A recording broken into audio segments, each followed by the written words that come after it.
Hello, everyone. In this episode, I'm going to talk about the effects of alcohol and what happens after you cut it out. So let's begin. There was a time when I used to go out partying a lot. That was in my early 20s, and that meant a lot of drinking, social drinking. As I got older, my social circle became smaller and the parties became few and far between, which meant less parties and less drinking. What I ended up doing was going to the shops to buy my alcoholic drinks to bring home with me, like apple cider or strawberry and lime cider. I thought it would help me escape from reality, but it only caused more disruption. However, I was not an alcoholic. All I wanted was to relive the good old days by having a drink or two. It didn't work. I thought it could help me sleep better. It didn't work. But then I noticed something was wrong when I started to gain weight and procrastinate. I wasn't always like this. It affected my mental health as well.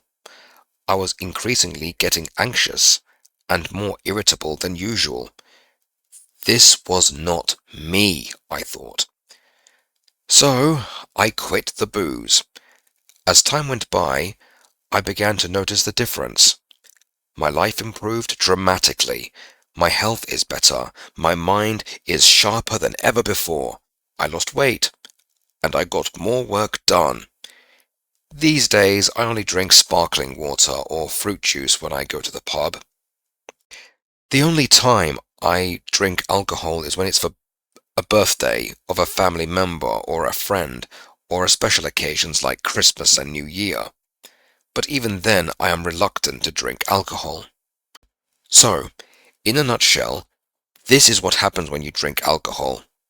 Liver damage, heart failure, stomach inflammation, weakening bones, increased risk of cancer.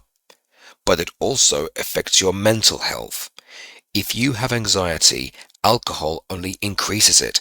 If you are suffering from depression, alcohol will only make it worse. You get mood swings. You can feel happy one moment, the next you feel immense sadness. If you are not careful, it can lead to unwanted pregnancies, social isolation, aggressive behavior, financial ruin, alcohol dependence, and addiction. All of this becomes a vicious cycle. You lose your self-control. It gets to the stage where you think you cannot get through the day without turning to the bottle. You have to break the cycle. But how do we break the cycle? Once again, this is where Maslow's hierarchy of needs comes in handy.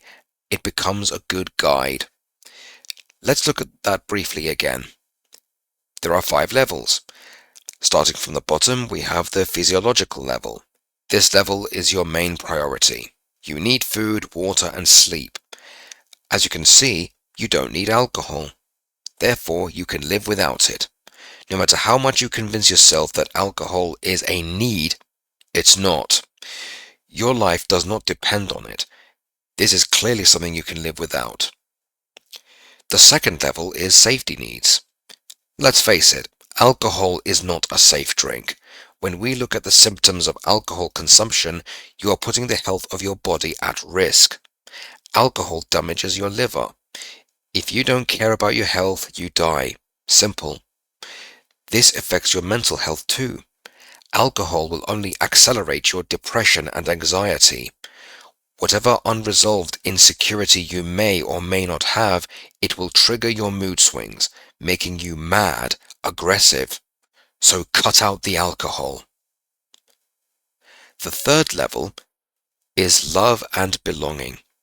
Every person needs friends and loved ones, people to care for, people who care about them. But if you consume too much alcohol, you can fall into the trap of social isolation. Your mental health also needs to socialize. You cannot love anyone when you are too miserable yourself. Drowning in your sorrows whilst drunk, too many friendships and relationships have been ruined because of excessive alcohol consumption. Alcohol will simply imprison you, isolate you, and make you miserable. The fourth level up is your esteem needs. If you are constantly damaging yourself with ongoing alcohol consumption, then you lack self-respect. You lose your strength and freedom. Yes, freedom. Because if you are dependent on that bottle of poison, you are not in control of it.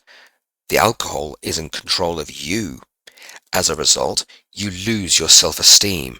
Anxiety will overwhelm you. And finally, the final level at the top is self-actualization.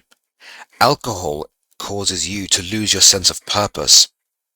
You will lose the will to succeed.